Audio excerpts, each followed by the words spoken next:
If you were around in the 60s, around the drag strip that is, there was one thing you noticed right away. If two cars with identical engines raced, the lighter car won just about all the time. This was the whole idea behind the muscle car revolution. Putting top-of-the-line engines in medium-sized cars was a great idea, and it created some pretty fast cars. But for some people, even this wasn't enough. These people had to have more speed. They didn't care about luxury or a rich kid image. They just wanted to be first to the finish line. For these people, there was the Dodge Dart GT. The Dart GT was a perfect example of no-frills, go-fast. This car evolved from Dodge's first compact car into an all-world drag racer in just a few short years, by offering more punch per pound than just about any other car of the muscle era. Performance like this doesn't happen if you're lugging around an extra 1,000 pounds of luxury options. But the Dart was no ugly duckling. Thanks to Dodge's styling department, between 1961 and 1967, the Dart evolved from a very plain Jane little grocery getter into a pretty stylish street machine. Mopar lovers took to this little car like hungry people to a $1.99 buffet. Over the next few years, Dodge stayed with this popular body style and continued to build more horsepower into the car. The 340 engine and Mopar's reliable 383 made this car a potent little street fighter. But the ultimate weapon of the 60s, the 426 Hemi, eventually found its way between the front fenders of the Dart, and that created a drag racing legend, the Hemi Dart. The Dart was built as a race car. It was a real, legitimate, honest, off-the-showroom race car.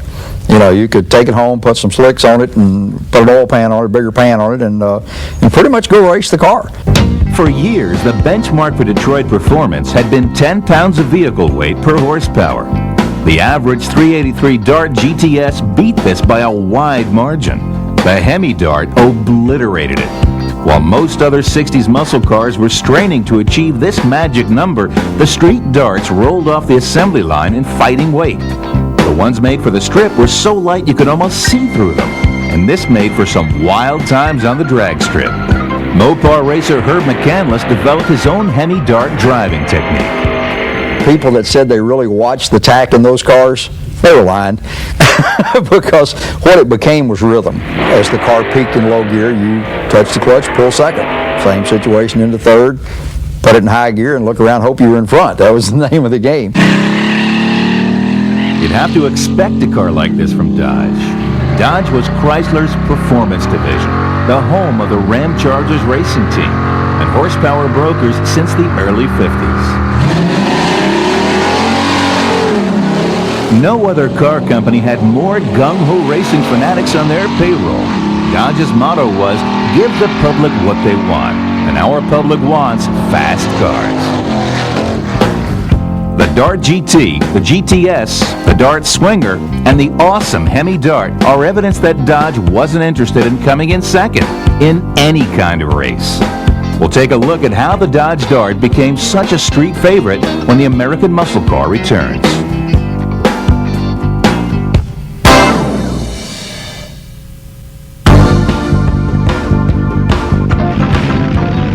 From hot rodding's earliest days, power-to-weight ratio was the supreme principle. But for years, that logic didn't compute in Detroit, for one basic reason. You couldn't make money on small cars. Dealers want to sell you large cars. They're full of content. In other words, they want to sell you the most loaded up, optioned out car that they can, simply because that's what they make most of the money on. For decades, this big car mentality was the conventional wisdom, until a recession hit the country in the late 50s. All of a sudden, people were looking for smaller, less expensive cars. Detroit responded with a whole line of econo boxes, which all had one thing in common. They were as sparse as their big brother cars were luxurious. In 1961, Dodge hit the market with the Lancer. It looked like a 3/4 scale version of a full-size Dodge. It weighed around 2,600 pounds, and it sold for just about $2,000. The Lancer was powered by either a 170 cubic inch or a 225 cubic inch slant 6 engine. Definitely not a muscle power plant. But wouldn't you know it, those gearheads at Dodge even found a way to hot rod this little six-banger. The 225 Hyperpack Slant 6 could actually make more than 275 horsepower. By the mid-60s, compact cars were here to stay. But if little cars weren't going to go away, maybe there was a way to make them profitable. Mustang GT, designed to be designed by you. The Ford Mustang was really the first time that a manufacturer made a small car profitable. And of course, really, profit's what drives everything. That's what makes the dealers push certain cars. Through the Mustang program, the dealers finally saw that they could indeed make money on small cars. Once Dodge saw the Mustang's phenomenal success, they wasted no time jumping on the sporty car bandwagon. And it didn't take much to turn the Dart into a pretty cool little compact car. Thanks to its sporty looks and a few racy things like 4 on the floor, a sport steering wheel, and gauges, the Dart GT joined the Mustang and the Barracuda as the only other sport compact on the street. It's still stickered for around $2,400, but with extra cost options like a console, bucket seats, power steering, and air conditioning, you could run it up to nearly $2,800, which put the little car safely inside Dodge dealers' comfort zone. But by 1966, the big buzz on the street was not sport compacts. It was muscle cars. And Dodge's muscle cars were definitely not El Cheapo runabouts. About the only thing these cars had in common with the Dart was the Dodge emblem on the hood. When Dodge's styling department gave the Dart a sleek new look in 1967, for the first time the Dart looked like a muscle car. Its Hypo 273 cubic inch engine produced 235 horses. Good for a sport compact, but definitely not a muscle car. But the Dart GT did have a couple of very nice features. It weighed 500 pounds less than most muscle cars, and on most insurance forms, it was listed as a low-powered compact car. Dodge saw this as an opportunity to do something all new.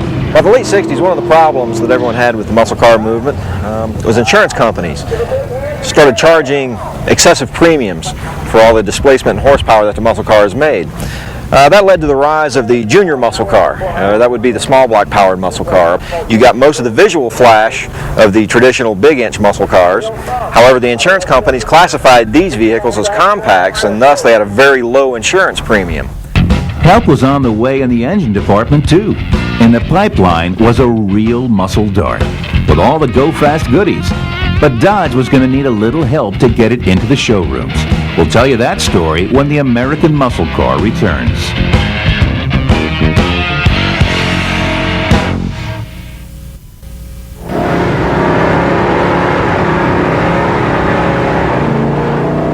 In 1968, Dodge and Plymouth were the cars to beat in the door slammer classes.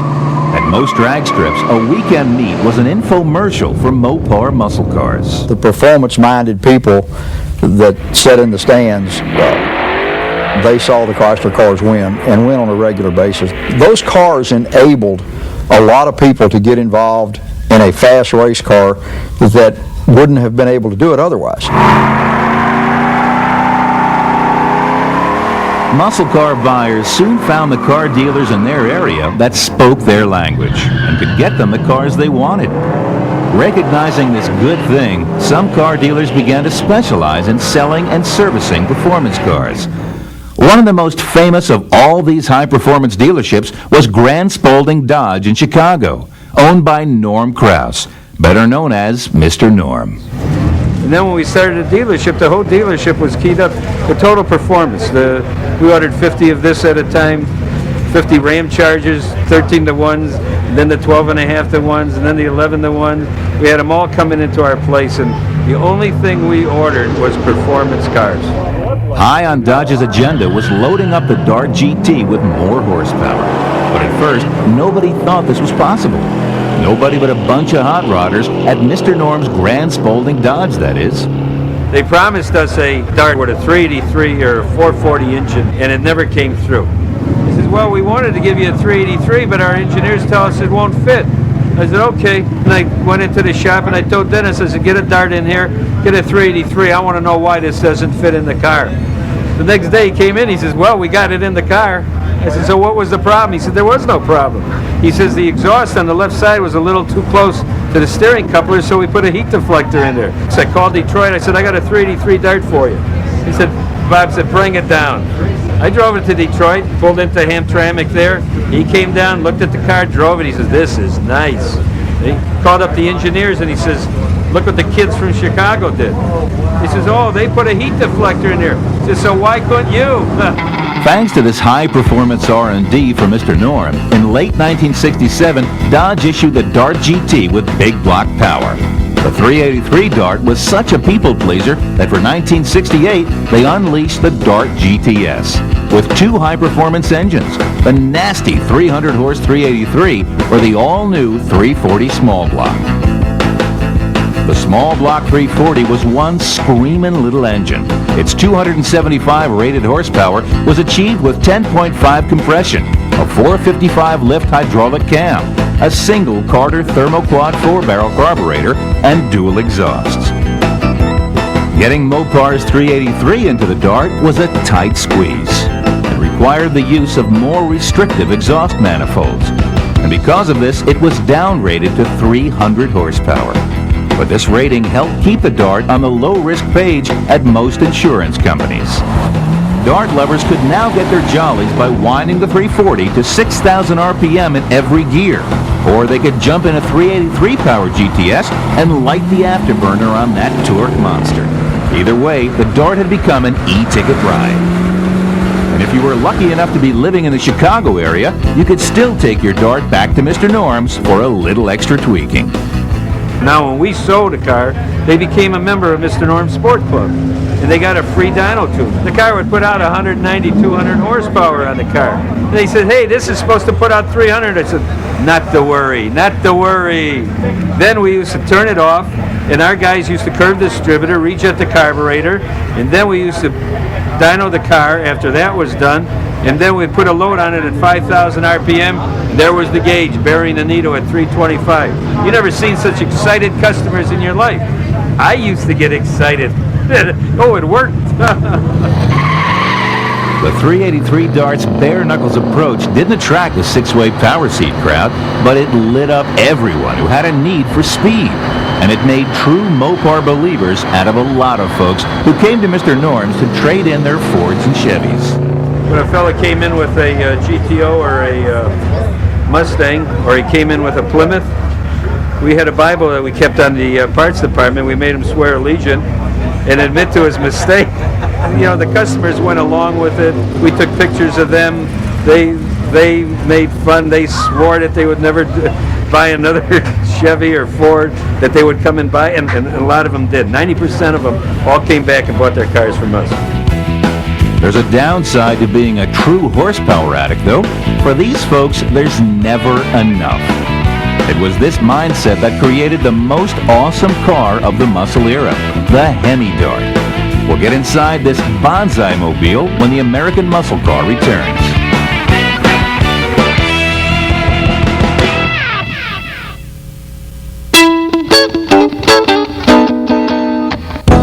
Thanks to a nice shot of horsepower, the Dart had morphed into a pretty stout street machine, turning low 15-second times, or even mid-14s with drag strip tuning. This made the Dart an excellent, but not an awesome muscle car. At the very top of the awesome list were cars packing Mopar's ultimate weapon, the mighty Hemi. They were built for torque and engine RPM to run both, so the thing has great throttle response. I've never been in a car or any car that has better throttle response than a Cross-Ram Hemi. In mid-1968, Dodge was looking for an edge to give its superstock racing teams. The lightweight Dart and the racing version of the 426 Hemi were the makings of an all-world supercar. When Dodge combined these two volatile ingredients, they made a bomb. The Hemi Dart was not a car for the masses, and that was okay since they practically needed to be hand-built. stuffing the Hemi into the Dart's engine bay required some pretty radical modification. So Hurst Performance got the job of turning assembly line Darts into street-legal super stock race cars. Dart bodies without any sound deadener or seats were shipped to Hurst, with the engines and drive lines shipped separately. Hurst fabricated special motor mounts, suspension, steering, and other components, and completed the assembly. All of Chrysler's heavy-duty components were used, like Dana rear ends, heavy-duty ignition, and a Mopar super stock battery, relocated to the trunk for better weight distribution. Hemi Darts were slimmed down a couple hundred pounds less than their stock weight by installing fiberglass hoods and front fenders, gutting the doors and installing lightweight glass and lightweight front bucket seats. The cars were delivered to the racers through selected Dodge dealers without a finished paint job, and needless to say, no warranty of any kind. The race Hemi was a triumph of Chrysler engine development in the 60s. Two-quarter AFB four-barrel carburetors on an aluminum cross ram intake manifold, a solid lifter camshaft, a forged crank and rods, and 12.5 to 1 compression were the starting points. The race teams took it from there, making the race Hemi's conservative rating of 500 horsepower a complete joke. You could make a stock Hemi with unported cylinder heads, no more bigger bore than 60 over. You could run any camshaft, and you had to run a stock intake manifold, make 725 horsepower. Driving a Hemi Dart was a true heart-stopping experience. Dropping the hammer on all this horsepower in such a light car could really get your attention. And when you hit the throttle on that thing, it will scare you. You put somebody in it that's never been in a muscle car, it'll hurt them. They want out. Hurst cranked out about 80 Hemi Darts and an additional 50 or so Darts with a 440 wedge motor. Not very many to go around. But if you absolutely had to have one of these trick Darts, there was a way, thanks to folks like Mr. Norm. Just like they had done with the 383 Dart, Grand Spalding Dodge led the pack by offering another Grand Spalding Special, this time with the 440 Magnum engine. These engines weren't necessarily available in the small A-body cars in 1968, but Mr. Norm had a great idea. He thought that these would make a fantastic performance car. So he built a prototype, took it to Detroit, and the Chrysler guys actually signed off on the idea. By 1969, the Dart had several reputations. It was a sporty car with a racy small block, a street cruiser with a torquey 383 big block, and a monster machine with Hemi or 440 Magnum power. But its image as an economy car was still on the books at most insurance companies.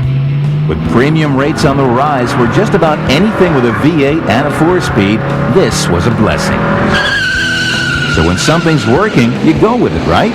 We'll show you how Dodge continued to make the Dart even stealthier when the American muscle car returns.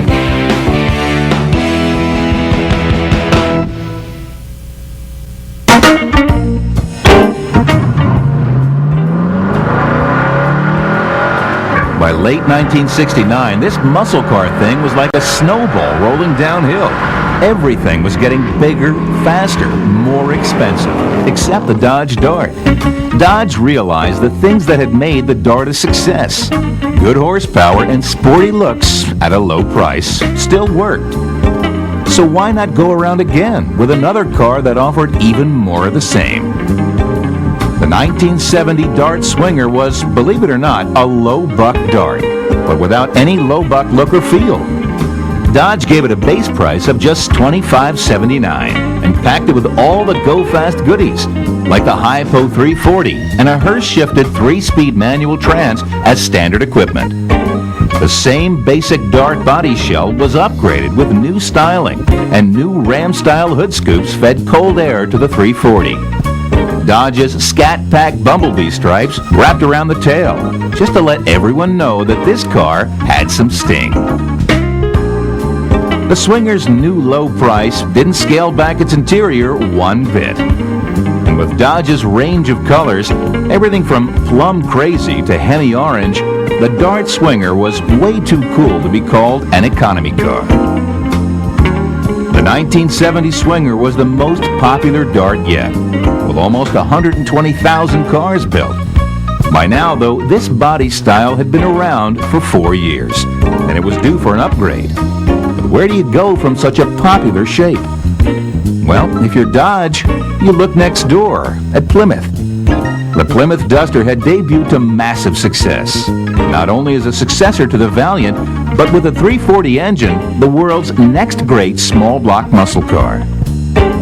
Dodge said, anything you can do, we can do better, and borrowed this body style for 1971, naming it the Dart Demon and packing it with all the stuff that had made the Dart a people-pleasing muscle car. The 340 Demon was the 70s version of a 60s favorite. For 1971, Dodge continued to offer performance in the A-body line with the Demon 340. As always, you got the visual impact that made the muscle car era so famous, and you got good performance with the 340 under the hood. But as always, there's something more.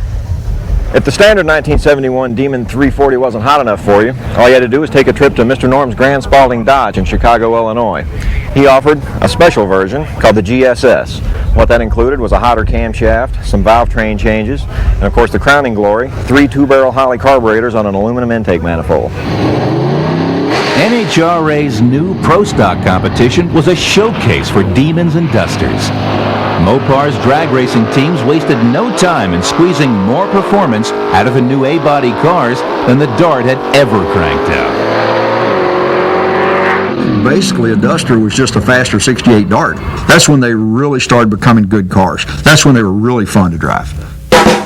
While the Demon carried on as Dodge's new high-performance compact, the Dart was relegated back to its humble economy car roots, with only slant 6 power or motivation from the low-performance 318 V8. The world had moved on, and a younger crowd of muscle car fans had found a new favorite low-buck rocket ride. But as the 70s progressed and unleaded fuel and insurance pressures continued to increase, even the high-performance Demon finally succumbed. After 1972, the aggressive Demon nickname was dropped in favor of a more vanilla Dart Sport model name. And by 1973, the only V8 offered in the Dart was the 318. Gone forever were the 340 and 383 fun engines, and the Hemi and the 440 were just dim but fond memories. Today's Mopar lovers still hold a warm spot in their hearts for the Dodge Dart, though, because it's one of the best examples of the muscle car era. Darts are proof that Chrysler Corporation was in the game with the muscle car fan, and they delighted in making cars their customers could fall in love with. After all, isn't that all we ever wanted from a car company? Thanks for watching, and we'll see you next time on the American Muscle Car. Remember, don't crush them, restore them.